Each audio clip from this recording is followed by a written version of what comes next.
è un mondo senza testa, una testa senza mondo, un mondo in testa. Conoscevo come adesso ed ego non mi absolvo neanche quando mi confesso dei peccati che ho commesso. Un'auto da ferro. Buongiorno a tutte le ascoltatrici e a tutti gli ascoltatori, ben trovati a questa puntata che conclude la settimana di Auto da Fè. Come tutti i venerdì io ringrazio il professor Fabrizio Pezzani, professore emerito di economia alla Bocconi, che è ancora con noi anche questa settimana. Grazie professore. Grazie a voi di buona avermi mattina. ospitato. Allora, professore, abbiamo tante cose delle quali parlare. Una l'avevamo lasciata in sospeso la settimana scorsa. Tu hai fatto un articolo e ne avevamo accennato appunto l'altra settimana sul presidente argentino Milei, che anche lui è caduto nella trappola, quella che tu chiami la trappola luciferina dei bitcoin. Allora, Milei è un iperliberista, una motosega che sega tutte le pastoie statali. Tu dici questo iperliberista però è caduto nell'illusione del denaro facile, come Pinocchio che crede al gatto e alla volpe sulla favola degli zecchini d'oro. Allora, vogliamo mettere un po' in fila queste cose, cioè che cosa significa cadere nella trappola del denaro facile? Che cosa significa i bitcoin? Bitcoin ha un valore politico, economico? Che cos'è? No, Perché di fatto il Bitcoin, vorrei prima fare una sì. considerazione che è una condivisione di una preghiera per la salute del Santo Padre e per augurargli che nell'anno del Giubileo lui possa essere presente a questo anno, che è un anno di preghiera, un anno importante per i cristiani. Noi crediamo in queste cose, anche se l'Europa si è oramai decristianizzata, insomma, no? Per ritornare a cose più diciamo politico-economiche, Milei è un iperliberista, d'accordo? Sì. La motosega è il simbolo che ha usato anche Elon Musk negli Stati Uniti, sì, no? Sì. Seghiamo fuori tutto quello che è Stato, burocrazia, peso, ammorbamento, diciamo, della burocrazia pubblica. È Ecco, così allora, o c'è del vero, c'è del falso? Cosa c'è di buono? C'è dell'illusione soprattutto, no?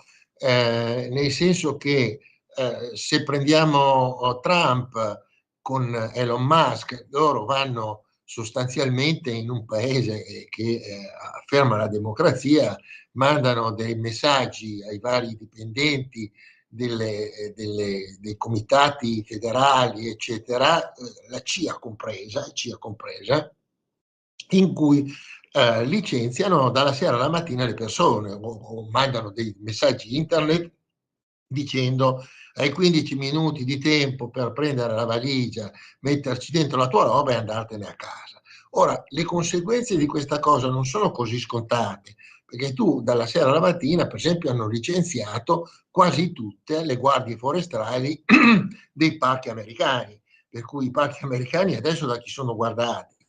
E la gente che viene lasciata a casa trova lavoro, non trova lavoro, quindi Milei ha fatto questa operazione di azzeramento, no? Una sorta di iperliberismo, io lo chiamo un iperliberismo, insomma. No? Ecco, diciamo, tu fai un paragone forte, paragoni i bitcoin allo schema Ponzi, che è uno schema di truffa economico-finanziaria, no? Certo. Perché? Allora, Bitcoin è una moneta che non ha un valore in sé, nel senso che non è una moneta riconosciuta da uno Stato, non ha un controvalore aureo, non ha nessun controvalore, d'accordo? È una moneta che viene scambiata in una sorta di banca magica su internet tra soggetti che danno... Ecco, mi viene da dire una cosa, professore, giusto per arricchire la nostra conversazione. Tu hai tante volte sottolineato il fatto che da quando abbiamo abbandonato il riferimento all'oro, cioè a una realtà concreta, con la moneta, il riferimento della moneta all'oro, siamo entrati in un'epoca di speculazione infinita, no? Sì. Allora, questo Bitcoin è l'evoluzione di questo percorso, no? È l'evoluzione. È l'esasperazione di questo percorso. Sì, diciamo è l'esasperazione, nel senso che tu crei, tu Cioè tu non potresti... hai più riferimento a una realtà concreta, No, ma hai riferimento soltanto a uno schema speculativo, cioè a è un uno schema modello speculativo. speculativo. Quindi tu, Giulio Cainarca, potresti Mm. fare anche tu i tuoi bitcoin, d'accordo? Potresti fare i tuoi bitcoin, metterli su internet e venderli a chi te li vuole comprare. Ora, la prova più evidente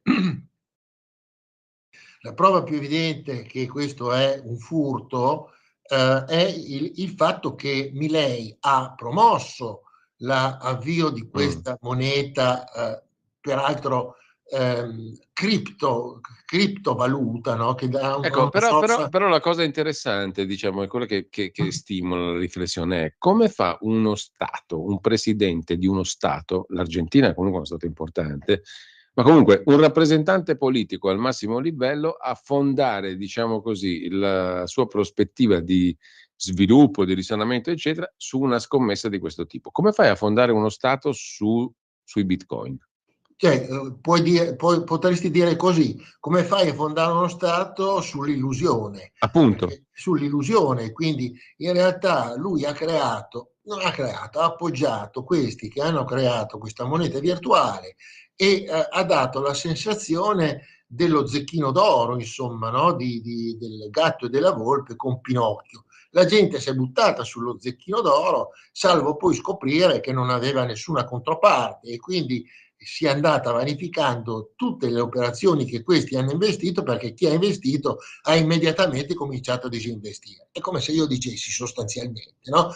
Che l'azienda Alfa, Gamma, quella che tu vuoi, ha scoperto un farmaco salvavita, no? Sì. E che questo farmaco salvavita si dice che questo farmaco salvavita esce sul giornale una cosa di questo genere e tu che cosa vedi? Senza le conferme del caso, improvvisamente le azioni di questa società schizzano alle stelle e questo non è la prima volta che succede, no? Schizzano alle stelle e salvo poi scoprire che l'annuncio che era stato dato era una fake news, quindi non è vero che c'è il farmaco salvavita, è semplicemente un'illusione che è stata creata da qualcuno, da un medico che ha detto noi abbiamo scoperto il farmaco salvavita e tu la gente ci crede e dice chissà che cosa varranno le azioni di questa società, di questa azienda, chissà quanto varranno e quindi improvvisamente la borsa schizza, salvo poi scoprire che non è vero. Quindi in realtà il Bitcoin va a cogliere un aspetto molto particolare della personalità umana, che è l'illusione. No? Che tra l'altro tu ricordi come questa illusione sia una cosa antica, perché fai ricordi una cosa molto interessante, no? Virgilio nell'Eneide parla di auri sacra fames. Cioè la fame dell'oro, della ricchezza facile, no? Tutto sommato. Non è una roba nuova, è una roba antica. Io certe volte la chiamo, è la malattia di Remida, no? Che tu con qualsiasi... Remida è emblematico perché tu qualsiasi cosa tocchi diventa oro. Il problema è che diventa oro l'acqua, il problema è che diventa oro il pane, il problema è che diventa oro quello che mangi, per cui ti uccidi sostanzialmente, no? Quindi la illusione, l'uomo, scusa un secondo, l'uomo vive di illusioni, queste illusioni diventano poi queste illusioni diventano poi mortali, nel senso che non sono vere, però l'uomo è disposto a credere, no?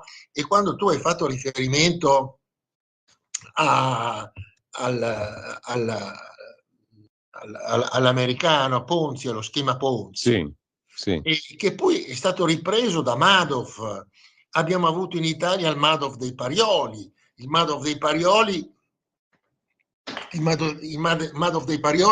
che era quello, il Madoff dei Parioli e cui sono cadute dentro delle grandi personalità. Uno viene da te e dice senta dottor Cainarca, ti prometto XY, ti prometto il 30%, tu dici non è possibile, te lo prometto, nel senso che io te lo prometto e tu vai a dire ad altri guardate che questo mi promette il 30%. E qui, professore, siamo all'auri sacra fames di Virgilio, che può valere da un punto di vista individuale, ma mi viene più difficile pensare che la possa far propria un presidente di una nazione, cioè un'autorità politica. Allora, la mia speculazione individuale, la mia fame di oro, per dirla con Virgilio, posso capirla perché sono un individuo, ma se sono un capo di Stato è un po' diverso.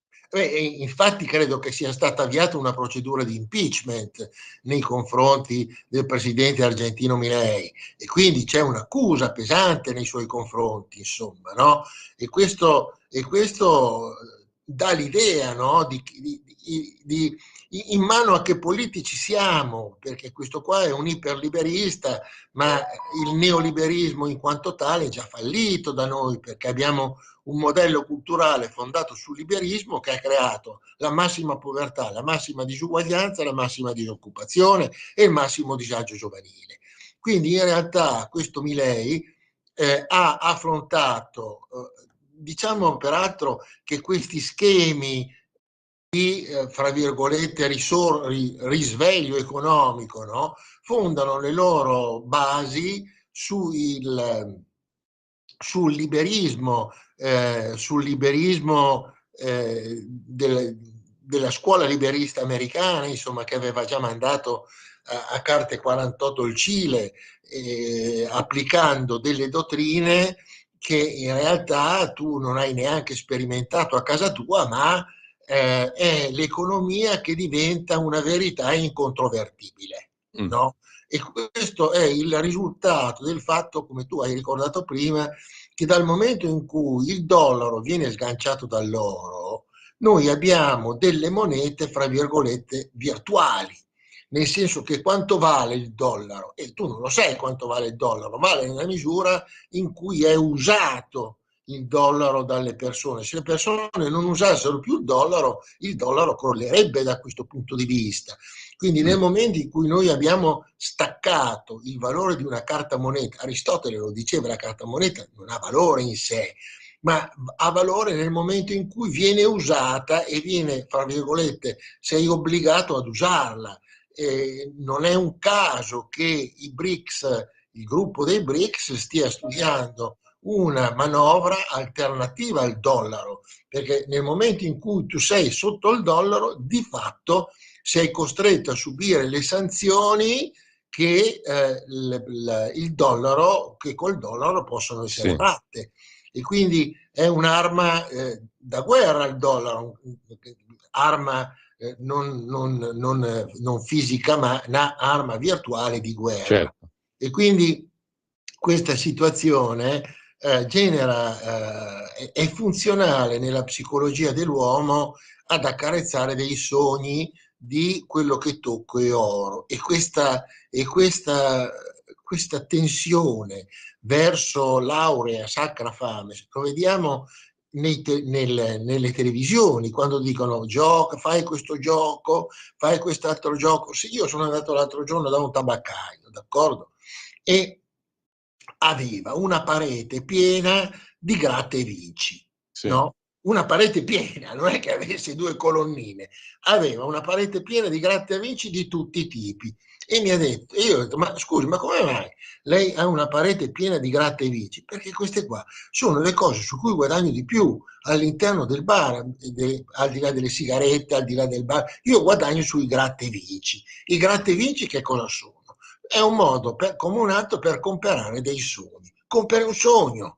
Quando tu prendi un biglietto della lotteria, compri un sogno, no? E c'è qualcuno che l'ha vinto, e pensi anche tu di poterlo vincere. Professore, è chiarissimo il tuo discorso. Allora, Bitcoin uguale sogno, uguale illusione, uguale gratta e vinci. Lasciamolo perdere. Allora, dove dobbiamo atterrare per fare una politica economica concreta, reale, basata sulla realtà?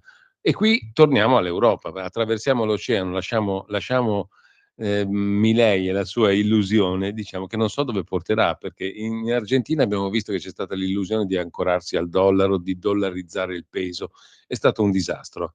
Adesso c'è l'illusione del Bitcoin, va bene, sarà diciamo così un'altra illusione, ma se usciamo dal campo delle illusioni e cerchiamo di entrare nel campo della realtà, che cosa possiamo fare per ancorare alla realtà appunto una politica economica seria e reale? Non mi pare che l'Europa in questo momento abbia, professore, un'idea chiara di cosa fare. Trump ha detto l'Europa è stata fatta per fregare gli Stati Uniti, non la consideriamo nemmeno, io mi metto d'accordo con Putin sia sul fronte Ucraina è presumibile su tutto il resto, perché il fronte Ucraina è il primo punto dell'agenda.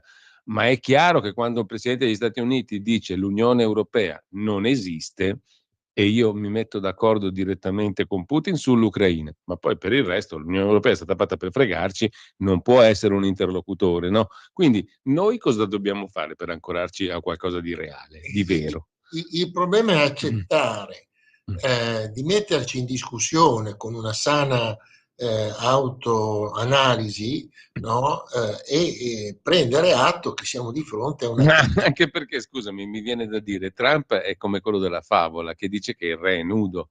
Possiamo simpatizzare per lui, possiamo antipatizzare, ci sta antipatico, però alla fine ha detto una cosa tutto sommato vera. Guardate che il re è nudo, il re europeo è nudo. È così, cioè il re europeo, io ho scritto tante cose sull'Europa, no? E Certo. uno degli articoli era la fine di un sogno, no? Il termine Europa è di derivazione mitologica, no? Ed era la moglie del re di Creta che aveva dato i figli Minosse, Sarpedonte e il terzo non mi ricordo come si chiamava, aveva dato al re di Creta, no? E i cretesi, in onore di Europa, chiamarono Europa tutta la terra che stava sopra Creta, no?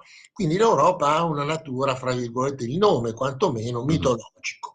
Ora, in realtà il problema è che i padri fondatori di questa Europa non ci sono più, cioè non ci sono gli Adenauer, non ci sono i Truman, non ci sono i grandi Adenauer, non ci sono De Gasperi, non c'è De Gaulle, cioè non ci sono queste figure che vengono dalla guerra, che hanno pensato a un'Europa. Prima avevano fondato come simile Europa la CECA, cioè la commissione per il carbone e l'acciaio. Il carbone e l'acciaio. Poi è venuta fuori l'Europa. Il problema vero di fondo dell'Europa qual è? Il problema vero è che l'Europa non è mai stata considerata come dovrebbe essere un sovrastato agli stati europei, ma è sempre stato un rifugio un peccatorum sostanzialmente, no? Di coloro che sconfitti alle elezioni regionali, alle elezioni politiche, alle elezioni amministrative, finivano i loro giorni dove? In esilio in Europa. No? Dove andavano a brindare con dei grappini, con dei martini e con delle patatine secche sostanzialmente. Quindi in realtà cosa è successo? È successo che l'Europa, che doveva essere governata, non ha avuto i soggetti in grado di governarla, perché questi soggetti erano sostanzialmente i soggetti da terza, quarta fila delle politiche delle singole amministrazioni locali.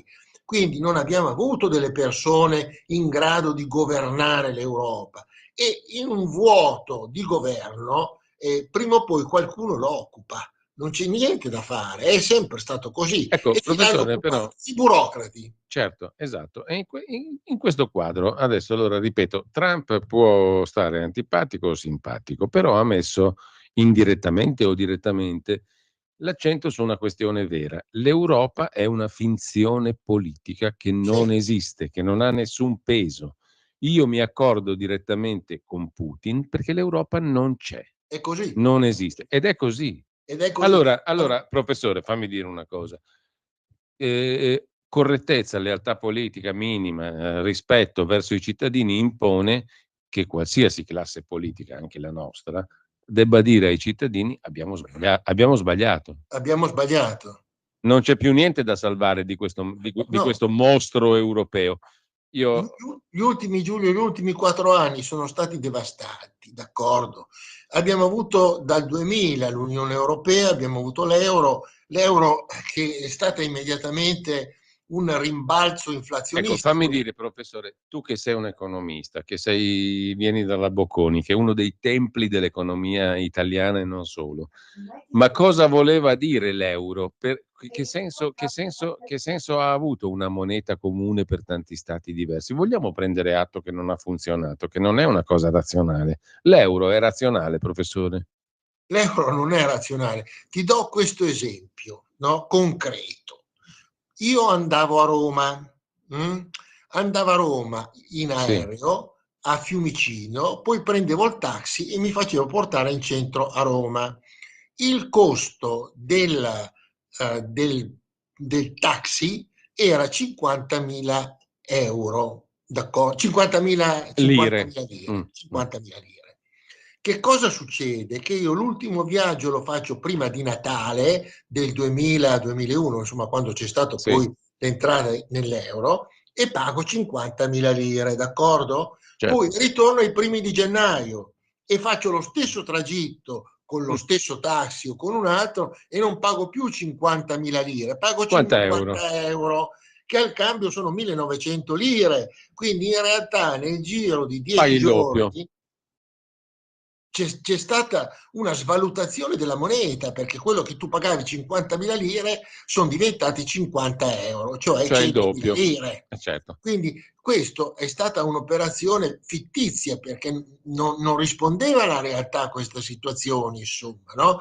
Per cui in realtà noi abbiamo avuto un problema di progressiva assoggettamento alla politica americana. Questo perché?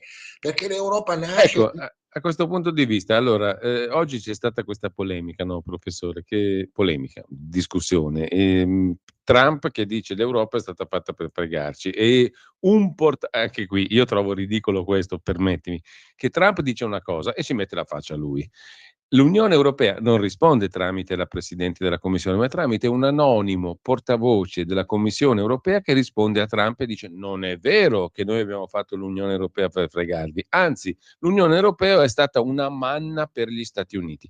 Allora, al di là delle strumentalizzazioni ideologiche e al di là del fatto che a un presidente americano risponde un anonimo portavoce, questo ti dice tutto su come siamo combinati in Europa, malissimo. Ecco, allora, la verità qual è, professore, secondo te?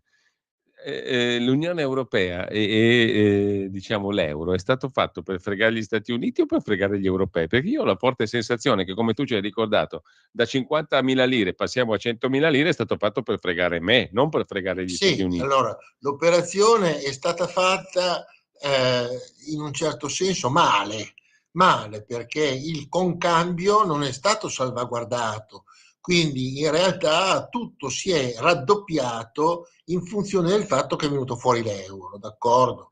Poi in realtà che cosa è successo che ha reso difficile la realizzazione dell'Unione Europea? Che noi diventiamo Unione Europea nel 2001, quando ci sono le Torri Gemelle.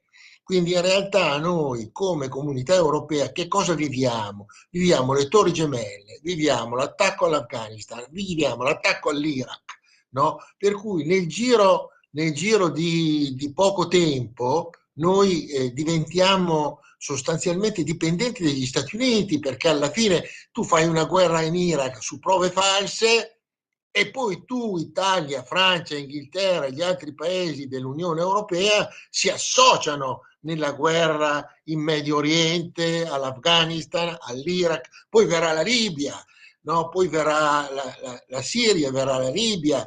Quindi in realtà noi abbiamo vissuto una Unione Europea che non ha avuto il tempo di crescere. Questo secondo me è importante, perché nel momento in cui si costituisce diventa immediatamente una succursale in funzione delle politiche espansionistiche belliche degli Stati Uniti. Questa è la realtà. Per cui alla fine anche questa situazione che cosa ha generato negli Stati Uniti? Ha generato negli Stati Uniti una hybris, come dicevano i greci, da potere, da possesso, e non è casuale che questo sogno, questa illusione di potere, dov'è che si va a concretizzare? Si va a concretizzare nella bolla dei subprime che scoppia nel 2008. Quindi tutta questa situazione è tutta legata. Nel 2008 è la bolla dei subprime, dove la gente pensava di diventare ricca, sempre più ricca, comperavano le case e le intestavano ai cani, ai gatti, le ballerine del night, No, perché? Ma perché tanto aumenta sempre Il valore. lo Mm. schema Ponzi, Mm. esattamente lo schema Ponzi, insomma, no?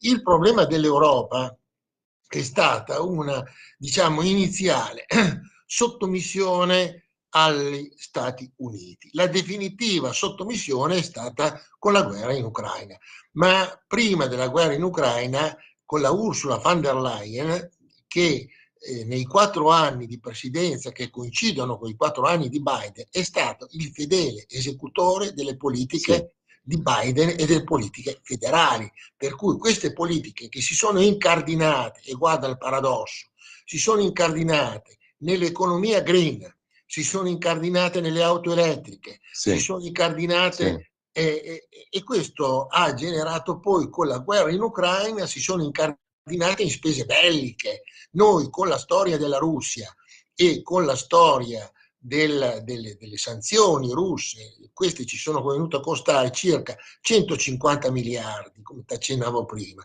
e se ci mettiamo gli altri 140-150 miliardi spese per armare l'Ucraina, abbiamo speso 300 miliardi. Questi 300 miliardi li abbiamo sottratti a che cosa? Li abbiamo sottratti al sistema di welfare, li abbiamo sottratti alla sanità. E quindi è chiaro che adesso noi ci troviamo di fronte a un problema di povertà, di disoccupazione, un problema di sanità che se tu vuoi avere una visita devi aspettare 2 anni. Quindi il problema della Biden, dell'Ursula von der Leyen, è che per 4 anni lei ha eseguito in modo assolutamente suddito le politiche americane e senza esercitare un confronto, un'autonomia. Se tu non hai l'autonomia, diciamo noi in economia aziendale, non esisti come azienda, sei di proprietà di qualcun altro, no? Quindi che cosa è successo? Che a fronte di questa posizione a tappeto persiano, no? Nei confronti di Biden, noi abbiamo costruito un'Europa che quando cambiano le elezioni negli Stati Uniti si trova esattamente all'opposto delle politiche di Trump, che cancellano tutte le politiche di Biden. Per cui noi oggi siamo sostanzialmente esecutori siamo degli interpreti, no? Di una parte dei super perdenti, diciamo così, di una pièce teatrale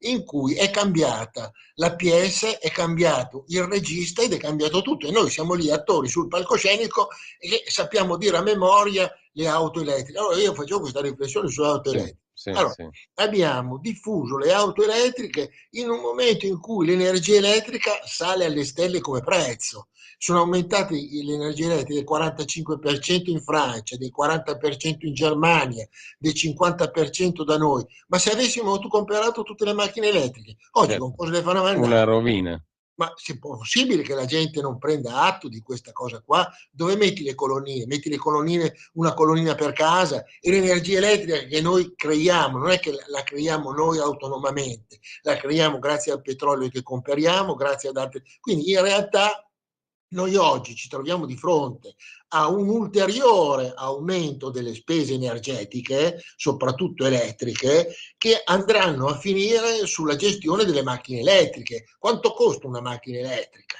Allora, tutte queste politiche fatte dalla Ursula von der Leyen, e poi c'è l'altro aspetto, che noi siamo stati costretti a intervenire con finanziamenti bellici per finanziare una guerra che era persa in partenza e che è stata avviata dagli americani per procura, usando l'Ucraina nell'idea di poter frazionare la Russia, come è stata frazionato l'impero sovietico, l'antico impero sovietico col 91-92, con l'avvento del crollo di Gorbaciov. Noi abbiamo il frazionamento nel giro di 24 ore. Nel giro di 24 ore si formano gli stati baltici, Estonia, Lettonia, si forma l'Ucraina, si forma in 24 ore. Sulla carta. Così la Romania, così la Cecoslovacchia, la Slovacchia, la Repubblica Ceca, eccetera, si formano sulla carta in 24 ore, d'accordo? Poi il problema qual è stato? Che l'ha detto anche il pontefice, cioè tu avevi un accordo, tu NATO, non potevi andare a finire nella bocca della Russia, perché prima o poi questo sarebbe saltato sostanzialmente, no? Quindi noi abbiamo creato E adesso stanno venendo fuori le cose, perché poi la storia, il conto te lo presenta sempre, arriva sempre a presentartelo, che è la famosa la missione di Obama, no? Non mi ricordo come si chiama, viene mandata questa iper guerrafondaia, no? A creare la rivolta di Maidan e a far cambiare presidente all'Ucraina per metterne uno gradito agli Stati Uniti. Di lì cominciano le faide e le lotte nei confronti di questa area russofona e obbligano le scuole a cambiare i libri dal russo in ucraino, e avvengono anche tutta una serie di omicidi, parliamo di migliaia di morti, e inevitabilmente questo ha creato una situazione di tensione nei confronti della Russia, insomma, no? È come quello che era successo a Cuba con Khrushchev e Kennedy. Se tu vai a mettere i missili di fronte a casa mia, Certo. prima o poi io reagisco, insomma. Professore, noi dobbiamo chiudere qua. Abbiamo allargato il raggio. La prossima volta io ti domanderò chi in Europa secondo te può mettere, bella domanda. Ecco, volevo fine a questo. Dobbiamo proprio cosa. Salutarci, 10 secondi. Merz, che è il candidato premier della Germania, ha abbandonato per un periodo di tempo l'attività politica per darsi all'attività privata ed è stato presidente del consiglio di amministrazione di BlackRock. Non solo, ma ha lavorato anche in banche d'affari e in altri fondi americani. Quanto di questa roba è rimasta nel suo animo lo vedremo nello svolgimento della sua mansione. Grazie al professor Fabrizio Pezzani. Un abbraccio. Grazie mille. È molto pericoloso, diceva, non mi ricordo se Montesquieu o chi, è molto pericoloso avere ragione quando il potere ha torto. Era Voltaire e lo salutiamo. Voltaire. Grazie professore. È molto pericoloso. Grazie al professor Fabrizio Pezzani. Ciao. Avete ascoltato Auto da Fè.